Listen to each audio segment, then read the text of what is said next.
fans, welcome into week 9 of the Bobby Klinck Coaches Show, live from our friends at Amped Up Energy and Protein. On the set with me tonight, we have Coach Bobby Klinck, as usual, the head football coach of Sunday, the legend Chris Kaiser, name's Will Holder, and the rest of our broadcast crew. We appreciate you tuning in tonight. And we got a lot of good stuff to talk about tonight. And just coming out of the gate, one of the things that I want to we had a big game last week. We went down to Muskogee and always have been a kind of a thorn in our side the last couple of years. We haven't dominated them like we thought we could and should. But this past week, we went down to Muskogee to their place and played really good football against a team that we didn't know really what they had after graduating some talent. Came out and they were able to establish some runs, but they kind of gave us a little bit of heartache right in the beginning. But once we put our game plan into motion, it seemed like things started clicking and just went right along, never looked back really. They scored a few times, but not really a never jeopardy in the game. Our Sandites looked really good, Coach. So kind of give us your thoughts and your team, your coaching staff's thoughts on last Friday night. It was what I enjoyed. I mean, it was a big-time football game, a great atmosphere. The juice was obviously rolling on both sides, players, coaches. It was a real cool deal to meet Coach Condict and just kind of get to know him. And just kind of obviously you can see, he's been very successful, legendary coach, and you can just see that he inherited a team that lost a premier football player and a lot of other players, and you could see him get better week by week by week by week. And I think they're a very good football team, very physical. I think we were just able to match it. I think our guys were ready for the environment, ready for what they were going to bring, and was really proud how our guys were just able to keep their foot on the gas. Yeah. Mm-hmm. There were some times where we had the pick six, or we had some penalties, or we had some things that didn't go our way, and they just kept grinding, didn't get too high, didn't get too low. Was happy with our emotional stability for the most part. We had not too many issues with that, so which is what we've had issues with the past. So, absolutely. We didn't really hurt ourselves that much, and we were able to make the plays. And, luckily we came out on top. Coach, I felt like it was had a playoff atmosphere. Yeah. It obviously has playoff implications, but it was a really good matchup. You guys took the lead from the start and never relinquished the lead. They tried it one time, but you end up winning 49-28. Discipline, to me, made a huge difference in the game.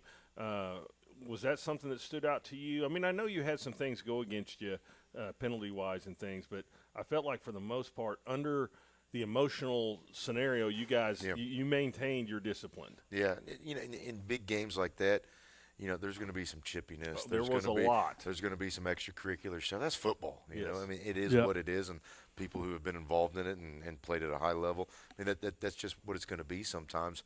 And for our guys to understand that, that's okay in between the whistles. Once those whistles we can't have those personal fouls and things like that. And we did a really good job with that. Like I said, I was just really happy with our guys and how we just kept our foot on the gas.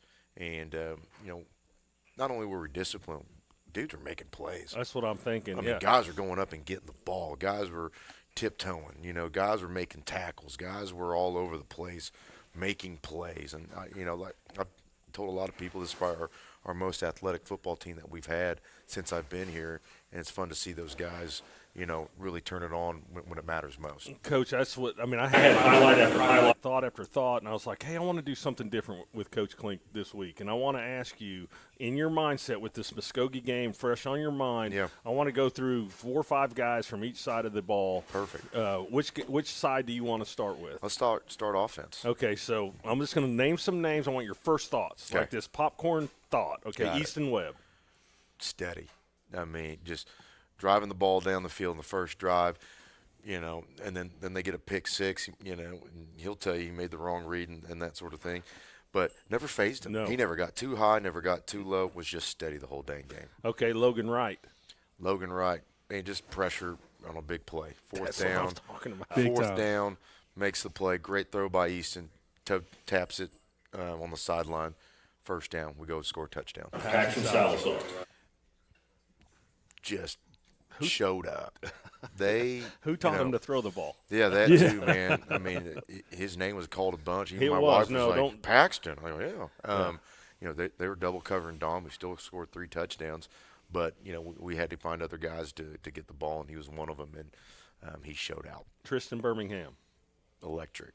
The first time he got the ball, it seemed like right through the house, and I remember watching him. And they ain't catching that guy. No. And he was to the house. So Bill Hastings in the box with us, and he just keeps just drilling me on Tristan. And I'm like, just relax. Yeah, but he has a new dimension. The last one, Dom Forbes. Dom Forbes, just best in the state. And what can you say? I mean, they double cover him, and he scores 3 touchdowns. Yeah. What are you going to do? Hey, let's take a break real quick. We come back from this break. We'll go over to the defensive side of the ball. Baby. The one thing I want to point out is that after this big win on Friday night, that's the first time that we've started 5-0 in the district since 2014, and the Sandites are playing really good football. But we're going to get back to the defensive side of the ball when we come back from this break. We're live from our friends at Amped Up Energy and Protein right down on Broadway Street in Sand Springs. We'll be back in just a moment. Don't go away.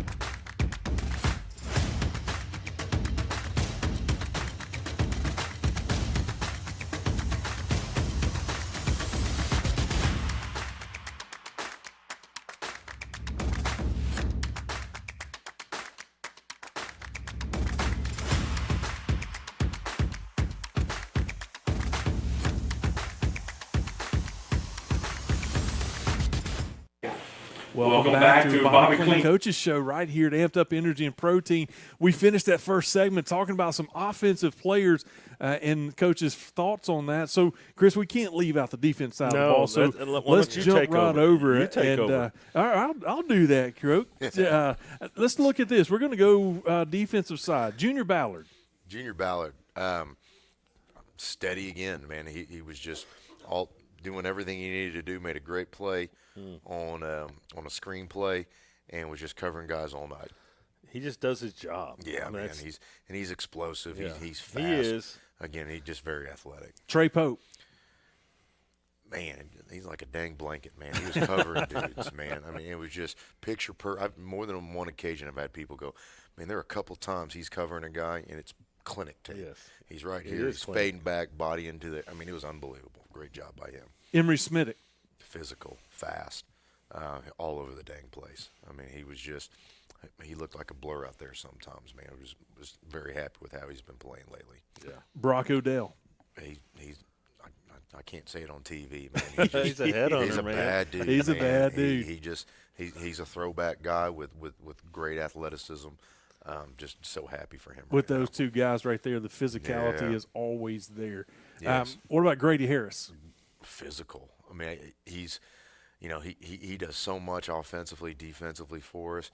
He fit the run very physically. I mean, just, in terms of taking out kick-out blocks and things like that the average fan probably doesn't see or notice. You could tell he ramped it up a notch. The thing I noticed with Grady is, and it's hard because it's hard to teach the pass breakouts. Yeah. And just getting your hands up while you're running. And he had three pass breakups. It's amazing. Absolutely. And I'm like, that down is done. Yeah. With the pass breakup. There's a big one on 4th down where they're trying to throw a throwback screen. Absolutely. And Waylon Jeffers actually had stopped and was spinning around to tackle it, but we knocked it down. So, I mean, our guys were ready. It was awesome. You could tell. Yeah. You could tell. Was there the last question, was there anything in the game turning point where you just went, or was it from start to finish? When we scored at the end of the half. Yeah, that was huge. They came back, tied it huge. up, and we had about 3 minutes left, and I was like, hey man, we got 2 timeouts, and we wanted to eat up clock so they didn't get the ball back, and it was just bang, bang, bang. I don't know if we used a timeout, maybe one, and Coach Green, Coach Harger put together a play to get Paxton the ball. just a little pump, fake screen pump deal. Right. And to end the half going up and then getting the ball in the second half, I think that kind of broke their back a little bit. I agree. Overall, it was an outstanding game. We've got Yeah. to watch some really good football. When we're in the box, we get to see a game like Friday night. It's just back and forth. And Sure. what was the most impressive for me is we did give up a touchdown, but then we drove right back down and scored. So we answered their touchdown. Never Yeah. got them to where they could climb the tree to get a little bit closer. So it was a lot of fun. We do have a game this week. We got another district matchup coming Yeah. up. We're at Memorial Stadium on Friday night at 7 o'clock. And last year this was our first meeting with PC North, and we beat them 41-26. Great stats from Easton and offensive stats. Anything you're looking forward to for this weekend to pick up another district win? We are now on a 5-game win streak, Sure. and so it's looking good. Momentum. We're riding a wave at the right time. We're peaking. But what are you looking for this weekend? No, just to handle business, and we forgot to mention the offensive line last week. I know, but we got one coming. Yeah, that's true, man. But they were blitzing about every play, and there was some physical hitting going on. Right. Like Yeah. I'm sitting there on the sideline watching. I'm like, golly, there's some dudes getting after each Right. other. Some guys maybe they were 6'3", they were 6'2" after that game. But, it just. On Sundays, I always show the guys where we are at district standings, and they kind of understand everything with the points and everything. And we're right now tied with Sapulpa, but we hold our own destiny. So we're going to go Yep. play a PC North team that they've been struggling a little bit this year, but they're going to come through with some athletic guys, and so we got to be ready for that. And then there's going to be a big game between Muskogee and Sapulpa to kind of decide, there's going to be some real ramifications in the district. And so Certainly. we just got to handle our business and do what we do, keep getting better, and let the Sandites worry about the Sandites. Isn't it great that we're finishing – the next 2 games are home? Correct, I think that's in our favor. and Absolutely and I it is. like Yeah. that, especially the Highway 97 rivalry. Yes. But this week will be an important game, and, Yep. and you get, just like you said, business. We got to take care of business Absolutely. as usual. So. Absolutely. No, and for me, I think home field advantage with the Sandites in full force. But another impressive thought about last week, it was a short week with the weather moving in. We played Thursday night. Yep. And so now you kind of got a little extra day, if you will, on Friday Sure. night. And then last Friday, getting ready for this week. But I like where we're at. I like the way we're playing the ball.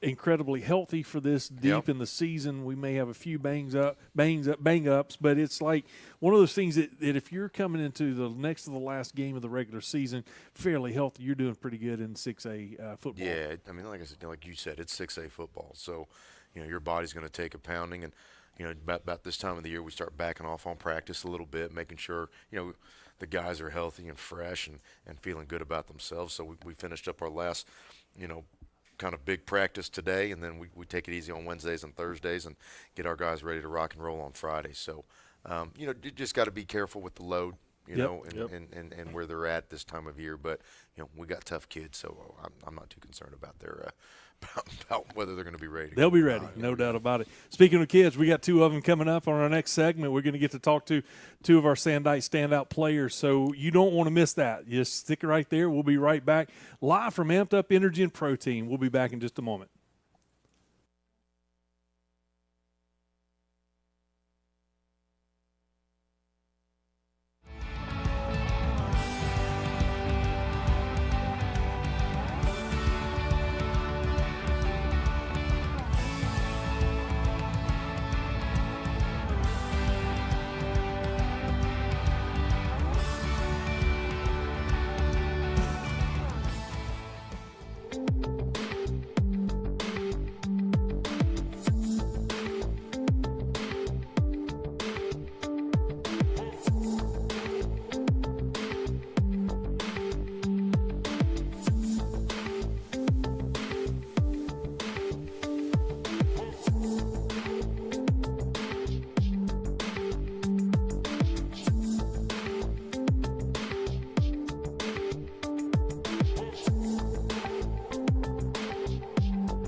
Welcome back to the Bobby Klinck Coaches Show, live from Amped Up Energy and Protein, and our favorite segment is the Players segment. begged these guys to come in with us tonight, and we got Agent Zero, number 0, Emery Smidick, and number 51, Sean Hatcher, offensive tackle. And I can't wait to talk some ball with you guys, so thank you guys for joining us. Both of you, in a sense, you kind of get the honorary single digit, and then Emery, you've earned the single digit. What does that represent? So, really, how would you describe that? Really, just representing like how good of a player you really is. So, yeah, that's really good. how I describe it as. How about you? I describe it as like somebody that's really going to go get it, working hard, and just being a leader out there to the team. Okay, yeah, that's exactly. I mean, the team leader, well respected. It's not always the coaches that vote on it, but the players as well. So, Emery, well, I want to start with you, Emery. Coming off of a huge win against Muskogee, express how your feelings on that. I feel great. And it was a hard game. You had a season high 12 tackles, and a near interception, a couple close one. Yeah, Yeah. I don't want to bring it up that way, but yeah, it was close.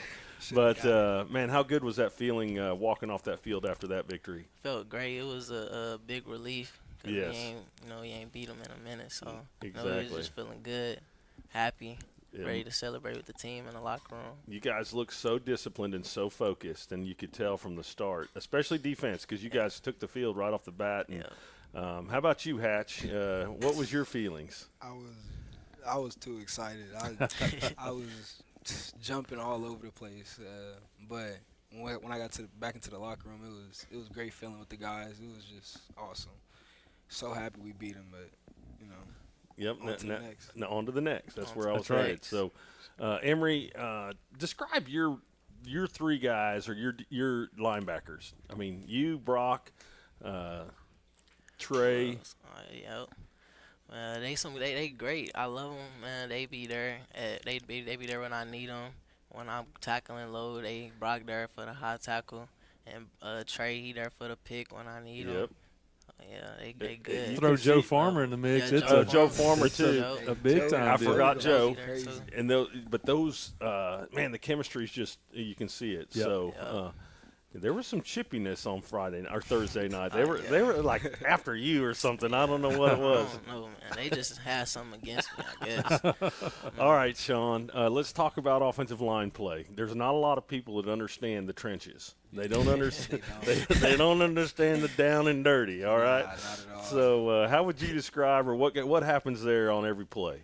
They was really overloading our side like crazy. Yeah. It was just people everywhere, but we was doing our thing. We trying to be basically a wall and give Easton as much time as we could. But we had a couple mess ups and we tuning up, but that happens all the time. Yeah, we gonna fix it so he can have Overall, Chris overtime. and I talk about you guys all the time that Easton had time to work a progression and even step up in the pocket because of how much the wall was built. And so you guys are doing a great job up there, even if you're overloading, because if in some cases they could overload and you give up 12 sacks a game, but you guys have done a great job bringing some help over with Logan, maybe the running back picking up a blitz or whatever it is. But you guys have done an outstanding job on the offensive line this season. One more question for you, Sean, is I know that I watch you a lot, okay, and you get some controversial flags or calls against you. How do you put that right, just you make that a race and go to the next play? I always got Mike next to me, always telling Mike? me. Yeah, he always telling me on to the next. Just let it go. That's what all my guys be telling me. So I be trying to, but sometimes I do be like, ref, that wasn't there. I'm up there in the box, and I'm like, no way, Yeah. no way. Sometimes So they say agree I with just you. let him go too late, and I be like, what you mean? You want me to let him tackle him? All right, go, Will. You guys have been on the show before, so anything you've changed from last season to this season on traditions, or we always like to know, have you changed what you eat on Fridays or game day rather? What do you got? Same routine, or do you change change it up a little bit? Nah, I changed it up. I'll go Chick-fil-A now. Oh, All right. Yeah, I got you. Chick-fil-A. See, What's me- your hold on? What's your menu item? Anything special? Nah, really, I just go to Nuggets, the really 8-piece Okay. meal. Get me right. All right. That's good. What about you, Sean? I really don't know. It really just be depending on how I'm feeling in the moment. I'll just try to whatever closest go get. You- Meal. One of your compadres goes to Lean Cuisine. Do you go eat Chinese with him? Nah, he don't be inviting me. That's on you, Big Mike. That's I right. be trying to tell him, but he just be gone by the time I can even. But he don't even that's try to invite awesome. me. All right, so one other question. This week should be a little bit cooler out there. What do you prefer, cold games or warm games? I prefer warm games I love for sure. warm games. Yeah, I okay. can't. I don't like. I'll play in the cold, but I don't like playing. Something about those cold games. You got to make that first hit before it kind of goes away. Then you Yeah. can kind of function a little Unless bit. I got some rain with it.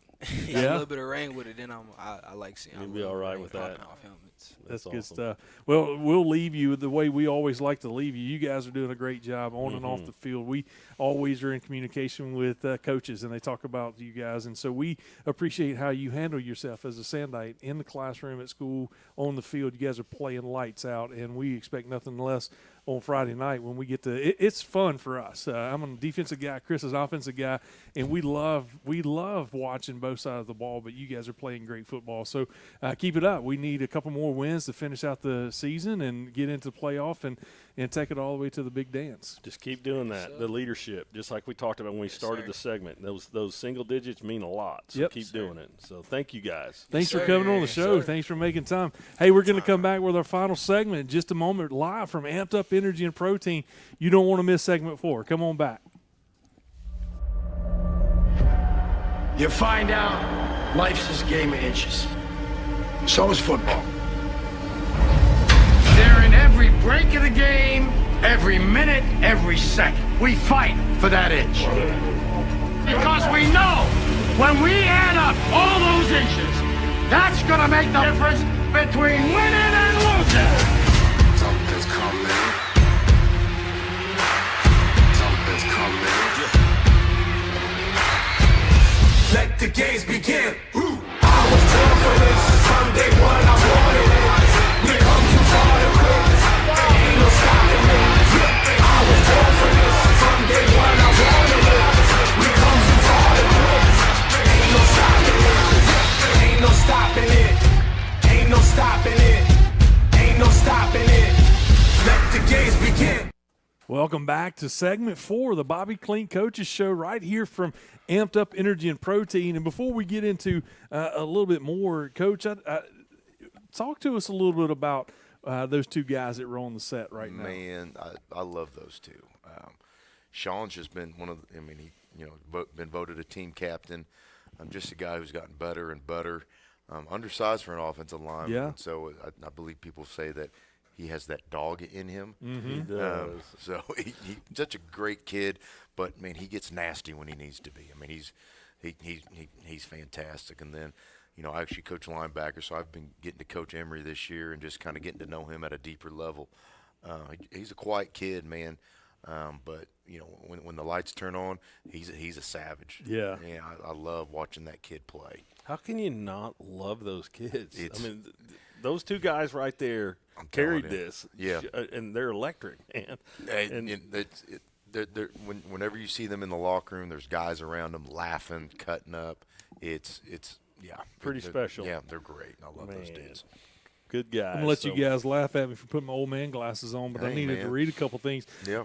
Whenever you look at, I know, Coach, you don't pay attention to much stats, but for the fans out there, we're sitting on our largest winning streak since 2012. If we go 7 in a row this week, that's going to be our largest winning streak since 1997. And so you look at that and you think, that's 1997 was a fairly good Sandite football team from what I've been told. But then you look at some of the other things that are on the horizon is that Easton Webb has 25 wins as a starter, and now the winningest quarterback in school history, overtaking Keith Hooks, who had 23 from 1996 to 1998. And that just speaks volumes of, yes, Easton is an outstanding athlete. You guys have coached him well. Your coaching staff that he's had in his career has put him on a path to where now he's got 25 wins as a starting quarterback. But then you also got to speak of the team that's around him. We know football is a team. Yeah. So for us as fans, sometimes this gets fun to read some of the stats. And our friend Scott Emi always sends us good stats that we can trust and verify that they're accurate. But to say that this whole season, your career at Sand Springs as the head football coach, you've had some really good athletes, but there's just something special about this crew, and we say it every week, and Chris and I would never get tired of talking about how do you leave our receivers wide open, single coverage, how do you do that, because they're going to make you pay, and you see people throwing touchdowns that are not Easton, you see people catching touchdowns that's not Dom, and it's just kind of spreading the ball around the field. But these stats speak for themselves, and we've got a few more games with Easton as our quarterback. But then you look at next year, you still got some of these young, talented receivers coming back for it. So it's going to be fun to watch. And so, anyway, you guys are doing a great job coaching them. Appreciate it. I wasn't aware of that in terms of a winning streak or whatever. And I always look at it, okay, so how long have we been in 6A2? Because you go back to 96, 97. It's like, man, those guys are playing Jinx and all those, the 6A1 schools. And so, I kind of look at it at 10, kind of 10 years when 6A2 started. For us to be consistent, winning 7-8 games and, hopefully taking, this thing a little bit further, it's a testament to the players, the community, obviously the coaches of just doing everything the right way. To be quite honest, I'm a very small part of it. You just kind of put, hey, here's what we need to do, and then everybody else is kind of doing all the work. So it's been very satisfying for me to watch these guys. Let me finish one more statement, Chris, and I'll let you go. Is this his first 6-0 start in district play since '97, with only one such start in school history, which is the 1966 state championship team. They only played 5 district games in 1966. So you're on par to be with one of those special teams that this very well is heading in the direction. Will, that don't we put want. that poison on us. I'm not. Man. I'm not. What are you doing, I'm just Will? what I'm doing is you guys are doing it right, and so one game at a time. You guys are just plugging It away. is hard not to do things right with this group and this coaching staff. It's a pleasure. Like I was talking to Coach Green. He's kind of the newbie on the block. He said, dude, this is unbelievable, just how close this coaching staff is and how we like each other. Mm-hmm. I mean, we guys hang out outside of the office. Absolutely. And I'll take credit on that. That's the one thing I will take, is that I've hired really good people. Yeah. It's not just X's and O's and all those things. It's, are they going to get along with the staff? And do they love the kids, and are they good teachers? And I think I've done that for the most part. You have, and your fingerprints on all this, and I've watched it from the beginning. And I think back to guys like Ty Pennington or Drake Fain or Rutledge or Blevins. Man. I mean, you had some dudes. There's some dudes that have come through here. Exactly. And I want to give them some credit. They laid a foundation 4 years ago. I agree. That these guys have now are standing on. That's but right. It all starts with your leadership and your discipline and your encouragement to your passive. What's the word? I don't know if I'm very passive. Yeah. No, I'm very I mean your passionate. passion. He gave you too Your much credit. passionate encouragement is what I was trying to There get you to. go. Yeah, I like that. Passionate. Anyway, your fingerprints on We it, need to, Coach. I need So. to. I'm going to use that on one of my next emails. When I get manager. No, I'm just kidding. The rumor is out there it's going to get cooler, Mm-hmm. and it's not quite cold enough for your Carhartts yet. But what's Lord. your go-to warm weather clothes? Old school guys wore pantyhose back in the day to keep their legs warm. What are you? Are you still there? I heard Vaseline keeps your skin warm. No, I've got a pair of I believe the term that they call it tights now. I call it my long underwear. Yeah. Hoodies, coats, jackets, whatever it takes. Are you a gloves guy? If your hands get cold? You know or? what? Not really. that's like an old coach's deal. It's like you're not supposed to wear gloves and you're not supposed to have your hands in your pockets if you're a coach. So it's just kind of one of those things you got to be tough. If you're gonna, everything else is nice and warm, your hands got to. Usually when you're moving around and coaching anyway, usually your blood's flowing anyway, so you really don't get too cold. Is it the ones that are not tough that you put in a box up there? Is it they can't handle it? Yeah, Coach Green and that's why Coach Kaiser and some of those guys. That's why Coach Fleshman and his son. And I wish you could come in the office and see how your son has evolved into a quiet, very inconspicuous young coach to a guy. He cuts up more than anybody else. I won't believe it. Sings I don't believe it's it. unbelievable. I think. Well, you believed in him from the start. You saw something in him. He was a decent football player, and I figured I wouldn't hold who his father was against him. So. Thank you. Amen. That right That's there right. is the key. Well, regardless of what you wear Friday night, it's going to be a little bit cooler. It's going to be more like football weather that we're used to. It's going to be a lot of fun. We're going to be Halloween night too. Halloween. I didn't even think about that. That's really nuts. I told all the coaches maybe we need to wear costumes on the side of the. You know what the best costume I'd ever seen. This was. I'm going to date myself a little bit, but when in the early 2000s, I went to a fraternity party at OU. It was an 80s party, and there were two guys dressed in full white Navy gear with aviator sunglasses, and they were Goose and Maverick. How about that? I thought you're like, man, I got two boys. At some point, I need to get them dressed up like that. I thought it was the coolest costume I've ever seen. That's perfect. Yeah, no, we can send recommendations of what we think you should wear Friday night. That'd be fun. The crowd picks, Chris. That's good point. Good idea. Richard Simmons or something like that. We can get. I don't know if people remember Richard Simmons sweating with the oldies, man. Holy smokes! Get those leg warmers. I got enough hair for that. Dang. I love it. Hey, we're gonna need you at Memorial Stadium Friday night, 7:00. Come and pull our Sandites on. It's gonna be a lot of fun. Good night for football. Yeah. So don't miss it. It's just gonna be a lot of fun. We want to invite you to be there. If you can't make it out live, we are gonna go on air at 6:30. Friday night, and we'll have a pregame show leading into kickoff, getting ready to call some outstanding Sandite football. So one way or another, go and support the Sandites this Friday night, 7:00 kickoff time. Coach, we look forward to it. Chris, always good to share the table with you. We'll be in the box on Friday night, so it is indeed good to be a Sandite, and we look forward to being with you on Friday night. We are out of here, Land Dog. Bring it back, bring it back, bring it back.